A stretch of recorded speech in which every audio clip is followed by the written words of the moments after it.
तो पूंछरी के की ओर जब परिक्रमा कर रहे थे तब इन्होंने पुजारी जी को ऐसा लगा कि कोई झाड़ियों के भीतर घुसा हुआ व्यक्ति करुण क्रंदन कर रहा है।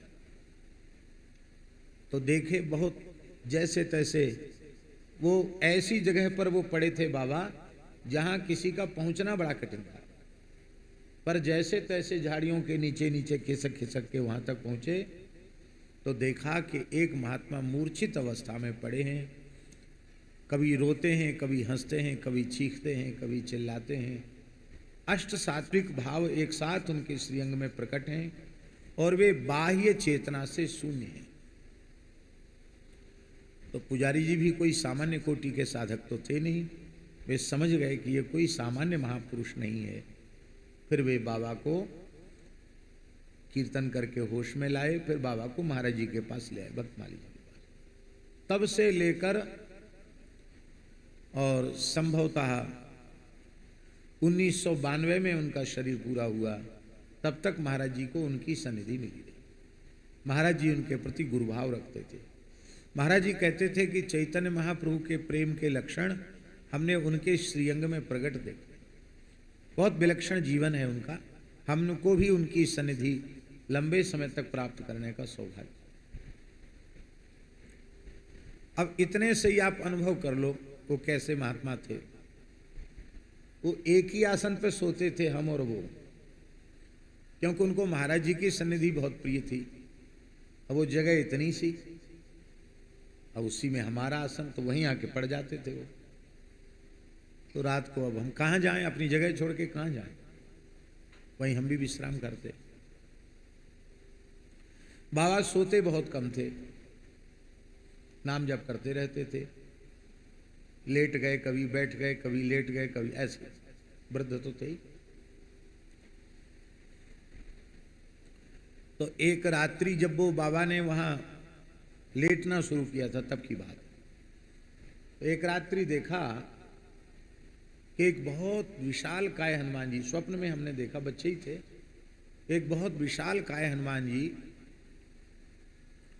एकदम स्वर्ण शैलाभदेय, तपे हुए स्वर्ण की कांति, इतने ऊंचे ऊंचे रोया, मणियों से जटित आभूषण धारण किए हुए, बड़ा दिव्य मधुर स्वरूप, बहुत विराट हनुमान जी।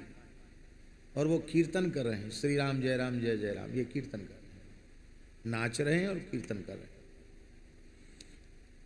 तो उन विशाल काय हनुमान जी को देखकर हमको भय लगा। अब रहे होंगे 11 वर्ष के, 12 वर्ष के रहे होंगे ज्यादा से ज्यादा। भय लगा हमको, भय लगा। तो उसी अवस्था में बाबा ने मेरी छाती सहलाई। हमको पंडित कहते थे, पंडित डरना नहीं, तुझे हनुमान जी का दर्शन हो गया। अब हमें तो सपने में हो रहा था, लेकिन बाबा तो जग रहे थे। बाबा ने छाती सहला के हमको जगा के कहा, डरना नहीं, तुमको हनुमान जी का दर्शन हो गया। देखो मैं सतत राम नाम का जप करता हूं ना, तो हनुमान जी मेरे सामने रहते हैं। आज तुम्हें उनकी झलक मिल गई, अब निर्भय हो जाओ। उसके बाद से बार बार हनुमान जी की कृपा होने लगी। ये हमारी कोई योग्यता नहीं थी, एक सिद्ध संत की सन्निधि में केवल लेटने की ये महिमा। तो महात्मा तो ऐसे थे, इतने चमत्कार हैं उनके जीवन के भी कि हम बोल नहीं सकते, बता नहीं सकते। और व्यवहार ऐसा था कि कोई पहचान ही न सके कि इतने सिद्ध महात्मा हैं।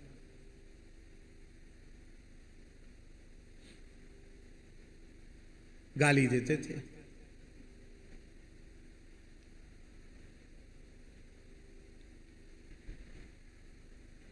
अच्छा हमको जबरदस्ती प्रसाद देते थे, हमको श्रद्धा नहीं, उनका जूठा खाने में हमारी तनिक श्रद्धा। वृद्ध थे और कई बार उनको पाते पाते छींक भी आ जाती थी बड़ी जोर की। हमको लगता था कहीं वो सब एकम एक तो नहीं हो गया। ले पंडित ले प्रसाद ले ले, तो मुझे तो ऐसे लगता। पर हम देखते कि पूज्य गुरुदेव भक्तमाली जी श्रद्धा पूर्वक प्रसाद ले रहे हैं, तो बस उनके देखा देखी हम ले लेते थे। महाराज जी कहते इनको मत दिया करो, नहीं नहीं हमारी थाली में यही खाएगा, कृपा थी उनकी। तो जो उनकी सेवा करता और प्रणाम करके कहते बाबा आशीर्वाद दीजिए, तेरा नाश हो। एक दिन हमने महाराज जी से कहा कि महाराज जी सेवा करने वाले को, प्रणाम करने वाले को तो यशस्वी भव, दीर्घायुर भव, ये आशीर्वाद मिलना चाहिए कि तेरा नाश हो। ये अच्छा नहीं, कैसा व्यवहार है बाबा का। आप कहते सिद्ध महात्मा, हमको तो कहीं से कहीं तक दिखाई नहीं पड़ते, कैसे सिद्ध हैं। महाराज जी बोले पंडित जी तुमको नाश शब्द का अर्थ मालूम नहीं है, इसलिए तुम्हारे मन में दुख होता है। नाश माने तो नाश होता, बोले नाश माने नाश नहीं होता। गोस्वामी जी ने क्या कहा, ताते नाश न होए जीव कर, भेद भगति बाढ़े विहंग वर। नाश माने होता है उसकी अविद्या का, माया का नाश हो जाना, उसको मोक्ष प्राप्त हो जाना। तो बाबा सबको मुक्त करते हैं कि जो भी सेवा करे वो संसार चक्र से छूट जाए, उसका संसार नष्ट हो जाए। और हमसे कहते देख बच्चा, अभी तो तू विद्यार्थी है, पढ़ रहा है, पर मैं तो रहूंगा नहीं, मैं तो मर जाऊंगा, पर मेरी एक बात गांठ बांध लेना। कई बार कहते थे वो, हम कहते बाबा कौन सी बात। कहते देखो मनुष्य जन्म मिला है, फिर मनुष्य जन्म में भी ब्राह्मण के कुल में जन्म मिला है, अच्छे कुल खानदान में जन्म मिला है, अच्छे संत सदगुरु मिले हैं। अब मलमूत्र की नाली के कीड़ा मत बन जाना। आप लोग बुरो मत मानियो, वे गृहस्थाश्रम की ओर जाने को अपनी भाषा में यही बोलते थे, मलमूत्र की नाली का कीड़ा। बोले भगवान ने तुम्हें इतनी कृपा करके बनाया, अब मलमूत्र की नाली का कीड़ा मत बनना, जीवन पर्यंत संतों के चरणों में ही रहे।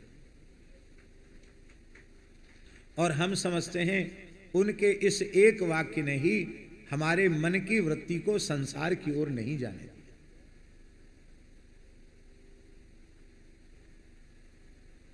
तो बड़ा कठिन है।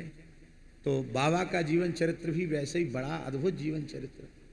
साक्षात श्री गौरंग महाप्रभु ने जिनको दर्शन दे करके जिनका संसार छुड़ाया हो, घर छुड़ाया हो, और आदि बद्री में जाकर इतनी कठोर तपस्या और बड़ा विनोद से भरा हुआ चरित्र है, जहाँ बड़ी सिद्धाई, बड़ी तितिक्षा, बड़ी गंभीरता, वहीं बाबा के चरित्र में जगह जगह पर विनोद भी खूब है, जैसा कि बाबा का स्वरूप था और जैसा उनका मंगलमय स्वभाव था। अभी बहुत थोड़ा लिखा गया है, हाँ, तो हमारा भाव है कि और अधिक लिखना चाहिए। आपकी लेखनी बहुत अच्छी है और आपको और अधिक लिखना चाहिए। संतों के चरित्र बहुत प्रेरणादायी होते हैं, बहुत प्रेरणादायी। जब व्यक्ति, श्रद्धावान व्यक्ति भगवत चरित्र श्रवण करने के लिए बैठता है, तब उसके मन में यह बात पक्की होती है कि भगवान तो भगवान है, कर्तुम अकर्तुम अन्यथा कर्तुम सर्व समर्थ भगवान है। भगवान के लिए क्या कठिनाई है? उन्हें किसी के सहयोग की भी आवश्यकता नहीं है। ये तो कृतार्थ करने के लिए अपने सहयोगियों की सृष्टि कर लेते हैं। नहीं तो जही सृष्टि उपाई, त्रिविध बनाई, संग सहाय न दूजा। पर जब किसी भक्त का चरित्र सुनने के लिए हम आप बैठते हैं, तब हमारे मन में ये बात रहती, वह भक्त अमुक जाति में उत्पन्न हुए, उनकी पारिवारिक परिस्थितियां इतनी प्रतिकूल थी, उनको इतना इतना कष्ट झेलना पड़ा, और जीवन में कितनी बार वे नीचे भी चले गए, फिर उठकर ऊपर को आ गए, और अंत में कष्ट झेलते झेलते और संतत्व की, साधुता की, सिद्धावस्था की इस उच्चतम अवस्था को उन्होंने प्राप्त किया। तो हमें अपने जीवन से हताश निराश होने की आवश्यकता नहीं है, हमें उत्साह पूर्वक निरंतर आगे बढ़ने की आवश्यकता। अब हमारे भैया बैठे हैं संकीर्तन भवन वाले, पूज्यपाद ब्रह्मचारी जी का जो जीवन चरित्र है वो भी कितने विकट संघर्षों से भरा हुआ जीवन चरित्र है। कितना तप, कितना त्याग, कितनी तितिक्षा, कितनी सहनशीलता, कितनी अपरिग्रह की वृत्ति, और गोवंश के प्रति उनका प्रेम, ब्राह्मणों के प्रति उनका अनुराग, संतों के प्रति उनकी आदर की भावना, क्या कहना। और जीवन के प्रत्येक पक्ष को देखो, आध्यात्मिक पक्ष को देखो तो कितनी उन्नत अवस्था, प्रेम पक्ष को देखो तो संवत 2001 में, आज कितने वर्ष हो रहे हैं, 82 वर्ष हो रहे हैं, संवत 2083 चल रहा है। संवत 2001 में पूज्यपाद ब्रह्मचारी जी ने ब्रज 84 कोस की परिक्रमा की और उस परिक्रमा में पूज्यपाद पंडित श्री जगन्नाथ प्रसाद भक्तमाली जी महाराज कथावाचक थे। प्रतिदिन उनका सत्संग होता था और पूज्य गुरुदेव श्री भक्तमाली जी महाराज अनंत श्री संपन्न प्रातः स्मरणीय श्री गणेश दास जी भक्तमाली जी महाराज वो उस यात्रा में थे। तो महाराज जी बताते थे इस बात को कि संकीर्तन होता था यात्रा में, और जब संकीर्तन में पूज्य ब्रह्मचारी जी को भावावेश होता था, पूर्ण युवावस्था थी ब्रह्मचारी जी की, काले काले विशाल जटाएं थीं, उनकी जटाएं ऐसे घूमने लग जाती थी मंडलाकार, और फिर ऐसा प्रेमावेश होता था कि प्रेम में रुदन मूर्छा सब कुछ प्रेम के लक्षण उनमें दिखाई पड़ते थे। तो किसी भी संत के, चाहे पूज्य बाबा का चरित्र हो, चाहे पूज्य ब्रह्मचारी जी का चरित्र हो, चाहे पूज्य गुरुदेव श्री भक्तमाली जी का जीवन चरित्र हो, अथवा भक्तमाल ग्रंथ में वर्णित नाभाजी के द्वारा जिन भक्तों का, संतों का स्मरण किया गया है उनका चरित्र हो, अथवा पौराणिक भक्तों में ध्रुव प्रहलाद आदि का चरित्र हो, भक्तों का चरित्र श्रवण करने जब व्यक्ति बैठता है तो उसके मन में एक भाव सुदृढ़ होता है कि वे ईश्वर कोटि के नहीं, वे भी जीव कोटि के ही रहे। पर इतनी विकट परिस्थितियों को झेल कर भी वे हताश निराश नहीं हुए। तो हम क्यों हताश, हमारा तो साधन ही कितना है, हमारा तो जीवन ही कितना है। एक तो ये बात, साधन के प्रति सावधानी और उत्साह, और दूसरा जो लाभ होता है संतों के चरित्रों के पढ़ने से, वो होता है साधक के अहं की निवृत्ति। साधक में उसकी आध्यात्मिक अवस्था कितनी उन्नत है ये तो भगवान जाने, बाहर से उसका आकलन नहीं किया जा सकता। सर्वांतर्यामी भगवान समझ सकते हैं और कोई नहीं समझ सकता। या कोई बाबा जैसे सिद्ध संत हो जिनकी आर पार दृष्टि जाती हो तो वो समझ सकते हैं, बाकी हर व्यक्ति नहीं समझ सकता कि किसकी आध्यात्मिक अवस्था कैसी है, किसका अंतःकरण कैसा है, इसे केवल भगवान समझ सकते हैं और कोई नहीं समझ सकता।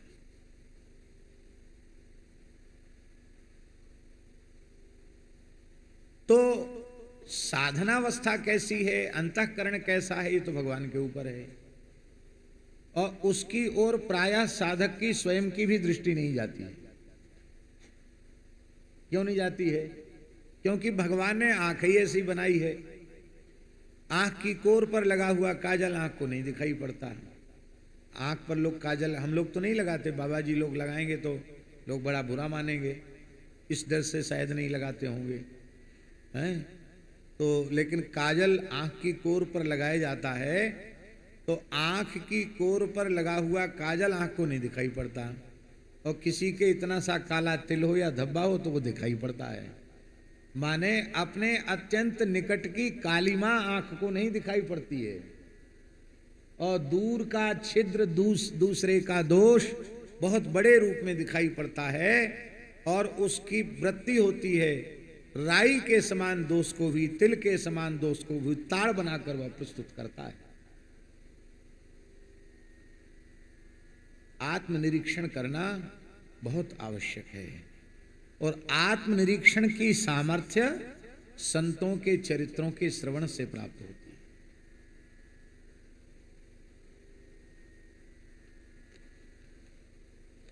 संतों के चरित्रों को पढ़ने से आत्मनिरीक्षण की दृष्टि प्राप्त होती है। उसमें समझ में आता है कि हम कहां चल रहे हैं। तो ये अवस्था तो मिलती नहीं प्रायः। होता क्या है, कुछ अहंकार हम लोग पाल लेते हैं। हम तो इतने समय से मौन हैं और लिखते उतना ज्यादा है जितना बोलने वाला बोल नहीं सकता, उससे ज्यादा कागज कलम खराब कर देते हैं। दिन भर लिखते हैं और हूं करते रहते हैं, समझ में नहीं आता तो इशारे खूब करते हैं। तो ऐसा मौन होने से क्या फायदा।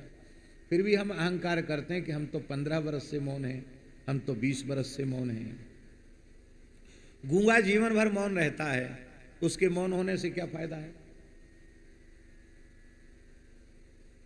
तो हम मौनी हैं। मौन व्रत होना, वृत्ति का मौन होना तो अच्छा है, पर हमने इतने वर्षों का मौन व्रत किया, ये अहंकार होना अच्छा नहीं है। हमने अन्न छोड़ दिया, हम तो फलाहारी हैं स्वामी जी। तो कितने पक्षी भगवान की सृष्टि में ऐसे हैं जो फल ही खाते हैं। तोता शुद्ध शाकाहारी है, फल खाता है, फल फ्रूट खाता है तोता, हरी हरी मिर्ची खा लेता है तोता। इससे क्या हो गया।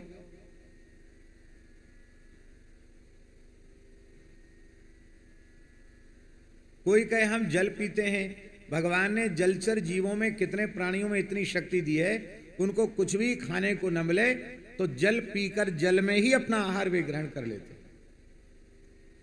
सर्प केवल वायु का आहार करके लंबे समय तक जीवित रह सकता है। तो आप अन्न जल छोड़कर वायु का भी आहार कर दें तो सर्प के समान जीवित रहने से क्या लाभ है। हम ये निषेध नहीं कर रहे हैं कि फलाहार करना अच्छा नहीं है या तपस्या करना अच्छा नहीं है। ये सब करना अच्छा है, पर इसका अहंकार अच्छा नहीं। काम नष्ट नहीं हुआ, क्रोध नष्ट नहीं हुआ, लोभ नष्ट हुआ नहीं, शरीर संसार के प्रति आकर्षण मिटा नहीं, भगवान के प्रति आकर्षण उत्पन्न नहीं हुआ, संसार के भोग भोगने में भी अच्छे लग रहे हैं, उनको बटोरने की भी इच्छा हो रही है। तो हमको प्राप्त क्या हुआ। यही हुआ कि इतने दिन तक खड़ेश्वरी पड़ेश्वरी तपेश्वरी रहे, तो इतना बड़ा स्थान बना लो, मठ मंदिर बना लो या बहुत बड़ा यज्ञ करा लो, लाखों की भीड़ इकट्ठी कर लो, पर इस सब से व्यक्तिगत साधक को क्या लाभ मिला। पर हमारी तपस्या लोक के यश कीर्ति में, लोक की प्रसिद्धि में ही परिणत होकर के रह जाती है। हाँ, अब दूसरा पक्ष हम प्रस्तुत कर रहे हैं। हृदय में बहुत दैन्य भाव हो, और वो तभी आएगा जब संतों के चरित्रों का आश्रय लेंगे। हैं?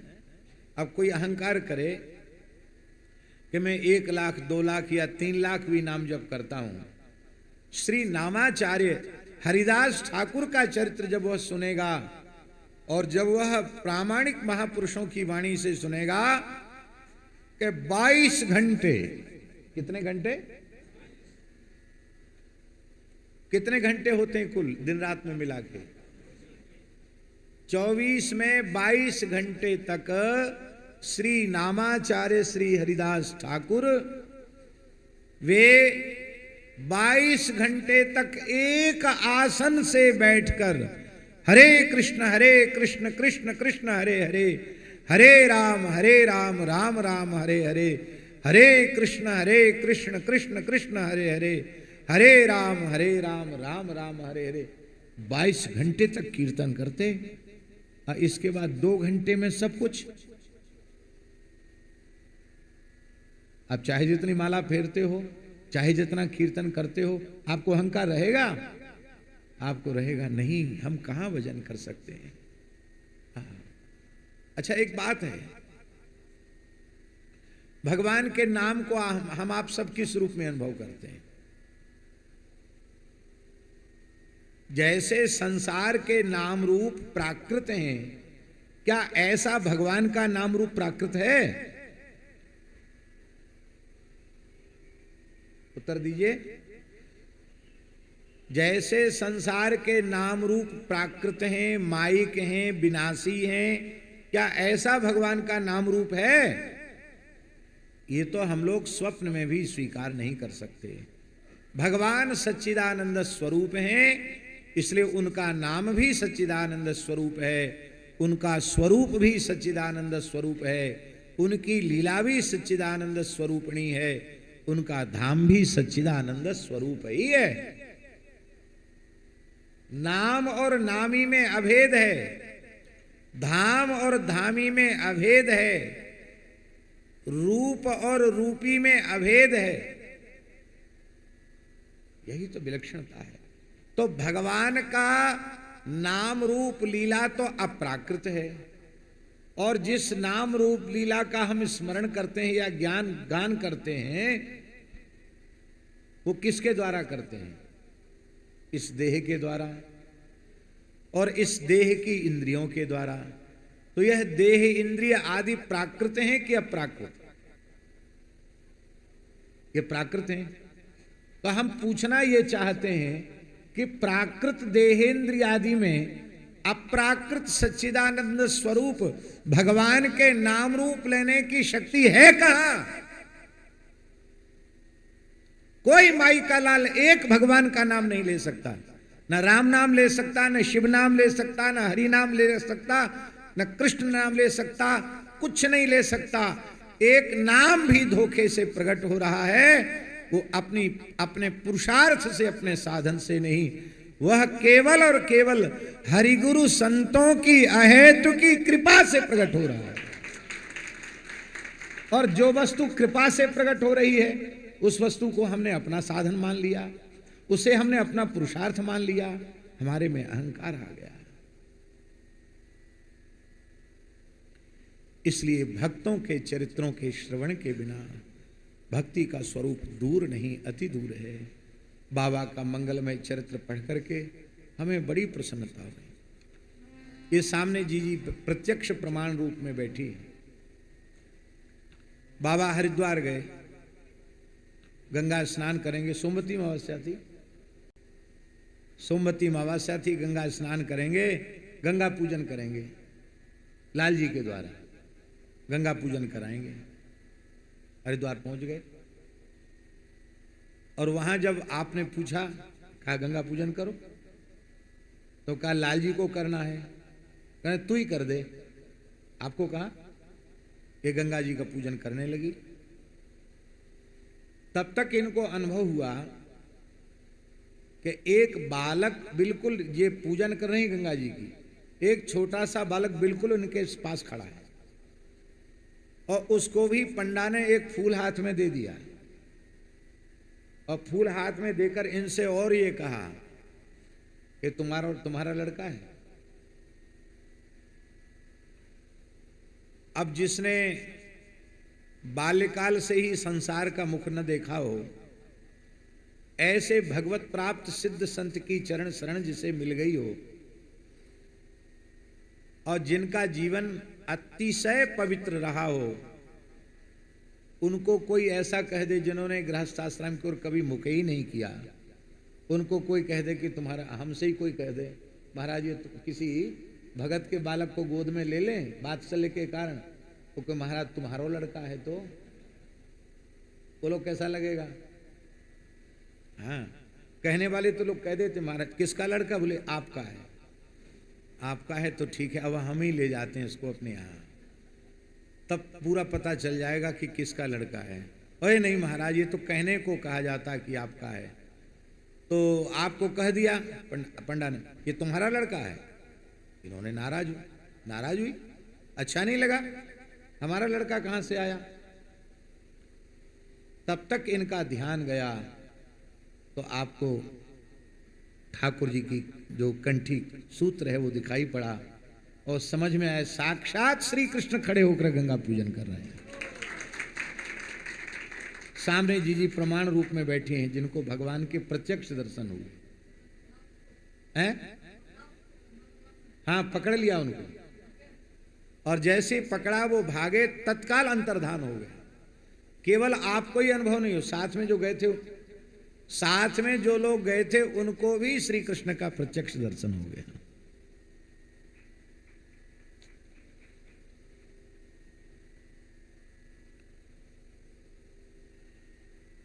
किसके ऊपर संत किस प्रकार से कैसी कृपा कर दें, इसे वे ही जान सकते हैं, दूसरा कोई नहीं जान सकता।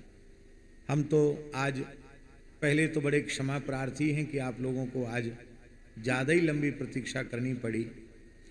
उसमें शनिवार और रविवार तो ऐसा वृंदावन का होने लग गया है कि एक्सप्रेस वे से आप चलो, यमुना एक्सप्रेस वे से, तो 2-2.25 घंटे में दिल्ली पहुंच जाओगे। और कई बार ऐसा होता है कि दिल्ली एयरपोर्ट से छठीकरा आने में जितना समय लगता है उससे अधिक। एक बार हम 3 घंटे में छठीकरा से लेकर मलुकपीठ 3-3.5 घंटे में पहुंचे। इतना भयंकर जम्बो भी कहाँ कहाँ से घुमा फिरा के। आज भी जिधर जाएं वहाँ जाम, कौन कौन सी गली में अनुराग दास जी घुमा घुमा करके लाए, और तब लाकर 1 घंटे से ऊपर समय यहाँ तक पहुँचने में लगे। और थोड़ा विलंब भी हुआ ही, तो कारण कुछ न कुछ तो बनते ही हैं। हमारा थोड़ा स्वास्थ्य भी बहुत अनुकूल इस समय नहीं है, वो भी एक कारण है। दिनचर्या में थोड़ा विलंब हो रहा है, तो भगवान की बड़ी कृपा है। हम तो पूज्य बाबा के चरणों में भले ही 2-3 दिन बैठने का ही अवसर मिला, पर हमको बहुत प्रसन्नता होती है, क्योंकि हमारे परम श्रद्धास्पद पूज्य बाबा महाराज वो इतना वात्सल्य की वर्षा करते थे। जब उनका मन होता था तब मलुकपीठ में कुछ नहीं था, पुराना मंदिर था। जब बाबा का मन होता था तब बाबा वहाँ पहुँच जाते और अपनी अहेतु की कृपा करुणा की वर्षा करते थे। आज यत्किंचित भी जो भगवान का, भगवान के भक्तों का यश गाया जा रहा है, इसमें अपनी कोई सामर्थ्य नहीं है।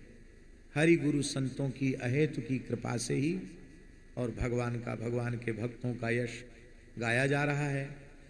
आज जी ने कहा कि कुछ भक्त चरित्र सुनाओ, तो किसी एक भक्त का चरित्र हम सुना रहे हैं। तो हमारा मन है कि हम, अरे आज वो तो रहेगी, गीतावली रहेगी क्या? ओ भूल गए, चलो एक पद गीतावली क्या नहीं है, बोलना भूल गए, ऐसे ही है।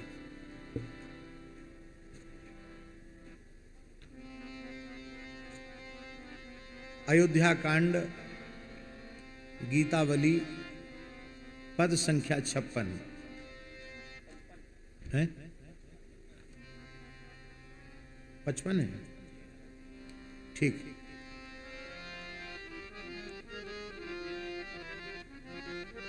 मेरो यह अभिलाषु विधाता, मेरो यह अभिलाष विधाता, कब पूर्वे सखी सानुकूल है, कब पूर्वे सखी सानुकूल है, हरि सेवक सुखदाता, मेरो यह अभिलाष विधाता, सीता सहित कुशल कौशलपुर आवत हैं सुत दो, श्रवण सुधा सम वचन सखी, कब आई कहे गो कोई, मेरो यह अभिलाष विधाता, मेरो यह अभिलाष विधाता। सुनि संदेश प्रेम परिपूर्ण, संभ्रम उठी धावोंगी।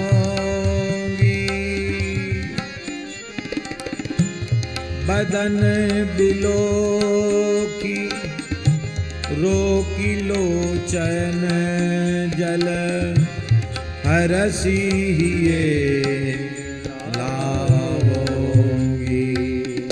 मेरो यह अभिलाष विधाता, मेरो यह अभिलाष विधाता। जनक सुता कब सासु कहे मोही, जनक सुता कब सास कहे मोही।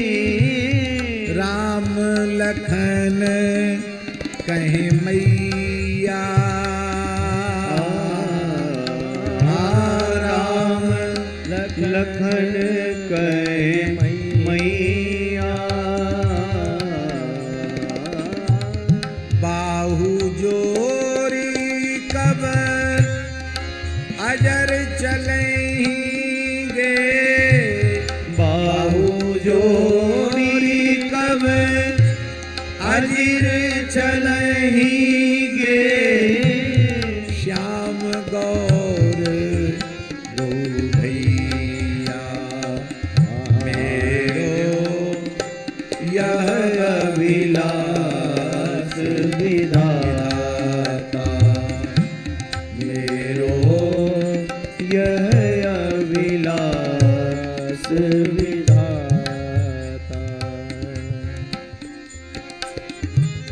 तुलसीदास यही भांति मनोरथ, तुलसीदास यही भांति मनोरथ, करत प्रीति अति बाड़ी।